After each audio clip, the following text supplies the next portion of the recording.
Per mi una comunitat viva és una comunitat on tots ens coneixem, tots posem cara, on sapiguem d'on venim, sapiguem que són persones que podem confiar, i aleshores viva en el sentit aquest de que es pot anar ampliant, de que va evolucionant, no? De que va canviant, de que s'adapta. Si es tracta d'una comunitat o d'un cercle o d'un vincle, s'ha de fer basat en la confiança, hi ha d'haver-hi confiança entre unes i altres per poder-ho mantenir i tirar endavant. Procurar pel poble, per la gent gran i més jove, i que la gent que ve de fora se senti bé aquí al poble. Realment ho veig com una cooperació, no?, entre persones que si jo t'ajudo sé que després podré comptar que tu m'ajudes a mi i viceversa.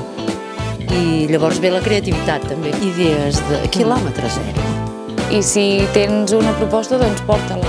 És important que la gent participi en quasi tot el que es fa, d'una manera o d'una altra, no? Per poder donar la seva veu, la seva representació, la seva opinió.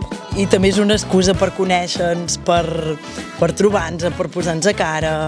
És una excusa més per fer comunitat.